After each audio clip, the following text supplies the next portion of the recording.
So hopefully matapos ko lahat ng mga pwedeng gawin dahil alam nyo naman kapag kasama si Mimi ang hirap mag-shopping.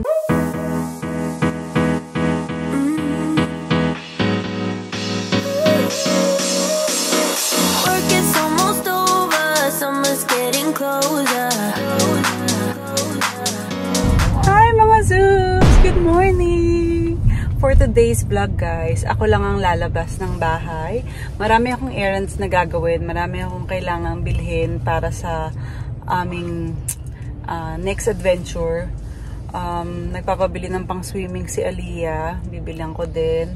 Tapos, yun nga, marami akong gagawin, magbabayad ng bills, magwi-withdraw. And hindi ko na sila sinama. So, umalis ako ng maaga. Nagpasundo ako sa aking mother-in-law. Siya ang nagdadrive sa akin ngayon. Magbabangko din siya. Marami din siyang gagawin. Kaya sabay na kami. So, iniwan ko yung mag-ama ko. Tulog pa sila. Dahil kaninang umaga si Andy, hinatid niya na yung mga bata sa school. Tapos, kasi Monday ngayon guys eh. Back to school na. So, tulog pa sila. Si Mimi tulog pa nung iniwan ko. School zone ahead. Malapit tayo sa school. Nagsasalita po yung kotse ng mother-in-law ko, guys. So, ayan. So, hopefully, matapos ko lahat ng mga pwedeng gawin dahil alam nyo naman, kapag kasama si Mimi, ang hirap mag-shopping, ang hirap pumunta sa mall, ang hirap pumunta sa bangko. Kaya, gagawin ko siya ng ako lang. So, ihatid lang ako ng mother-in-law ko doon dahil meron din siyang mga gagawin. So, yan. Dami ko na namang sinabi. So, after that, guys, hindi ko pa alam kung ano mangyayari. We'll see. So, halika, samahan niyo ako.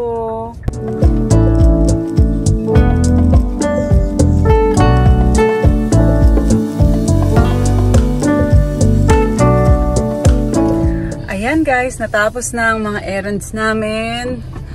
Ni Mother G, ni Star G, ng aking mother-in-law. Yan. Palabas na kami ng parking lot. Yehey!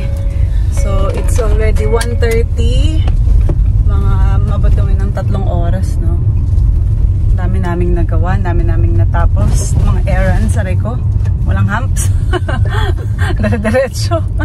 Kaya naman, sunduin namin si Sam. Hindi siya pumasok sa work.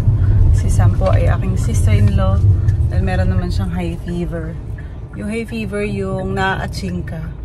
Gawa ng mga naaamoy mo o kaya dahil allergic ka. Ano nila yun? Lahi nila yun. Tsaka especially dito spring, guys. Lahat na ng pollen. Oo, yung mga pollen na nai-inhale nila. Yun yung nagiging cause usually ng hay fever. So ito na, on the way na kami. Hi guys. Hinatid ako ni Andy dito ngayon sa gym. A-alternate kami mag-workout. At kung naririnig niyo yun, yes, totoo. Tulog si Mimi at humihilit siya sobrang lakas kasi hindi maganda yung position niya. Dahil guys, binilan ko siya ng pang-swimming, yung vest. Kanina niya pa suot yun. Pagdating ko pa lang from the mall, di ba, bumili ako. So ayan, suot niya po. Nakapark lang naman kami ngayon.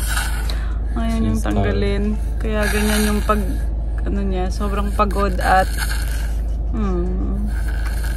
anyways, galing kami sa bahay kasi nila Andy. Kinuha namin yung mga costume ni Aliyah dahil magte-trick or treat sila tomorrow.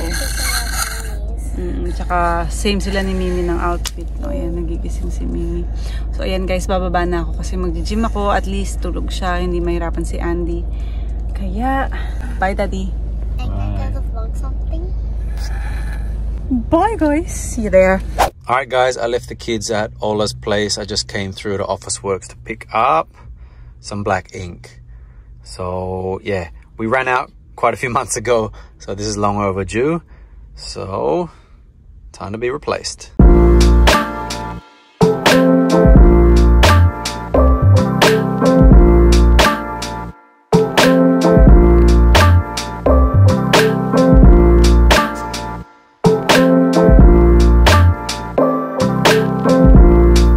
Alrighty guys, it's my part of the day. Dinah's already finished her gym and now she's just upstairs with the kids.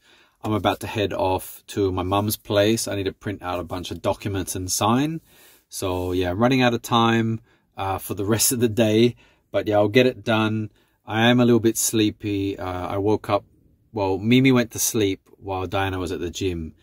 But I think medyo kulang yung tulog niya kasi when she woke up, she was kicking and screaming. Medyo angry siya. So, yeah, kulang yung tulog niya. Ako din, because I was supposed to have a nap. For the energy now, the diet that we're doing at the moment has left me with very, very little energy because I am on a calorie deficit at the moment. So I've significantly dropped my calories just to burn some extra weight because summer is coming up. And yeah, we're just more focusing on eating protein and yeah, just trying to keep lean. We did get a little overweight during the winter, something we weren't expecting to do, but we realized when we looked in the mirror and jumped on the scales. So yeah, we got to keep doing this gym thing. We're sorry guys if we're not shooting or showing too much else, but this has been our main focus because summer is coming up and we would like to be in decent shape for that. And of course for the kids, because Mimi is such a handful running around all the time. I think that we need to be in shape to keep up with her. So ayun, I'll get this done first and then I will head off to the gym. Alright guys, so home now from the gym. We're preparing the kids' food for school tomorrow, so we had to pick up some stuff. Of course, we got to have fruit, so we got an apple here that will most likely be for Aaliyah, and then the bananas here will be for King and Aaliyah. And yeah, this is one of King's favorites. So he loves the good old Aussie meat pie. Doesn't look that good on the camera, but this is bacon and cheese, I believe, with beef. So that's one of King's favorites now. He's kind of turned quite Aussie when it comes to his school food. And of course we have a treat here. This is not every day, but Aaliyah is getting a chocolate donut because sabi ni Doc, puede minsan. And then of course the dried mango slicer. So King just tried this recently and he really, really loves dried fruit. So yeah, he'll have this and then they'll make some sandwiches on top. And that's basically it. Ayun guys, nakita niyo ba yung suot ni Mimi the whole time? Hindi niya talaga yun hinubad hanggang sa ngayon. Buti nakatulog na siya at naitanggal na namin sa damit niya. Diyos ko. Na-excite siya masyado kasi nung natuto siyang, nung nag-swimming kami dati sa Sofitel Hotel, feel niya syempre yung water, ganyan. So, feeling niya pag suot niya yun, magsiswimming siya. So, napakababaw lang ng kaligayahan ng anak ko. Ngayon, humihilik na siya, guys.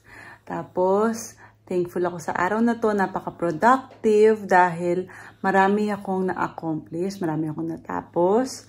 Yung mga errands ko, boom, natapos ko siya. Tsaka yung mga bills, yung mga withdraw, ganyan. Tapos nakapag-date na rin kami ng mami ni Andy. Kahit pa paano, meron kaming quality time. Tomorrow, nakapag-gym na din kami. Hindi yan mawala sa listahan. Priority yan actually. Tapos tomorrow, anong gagawin namin?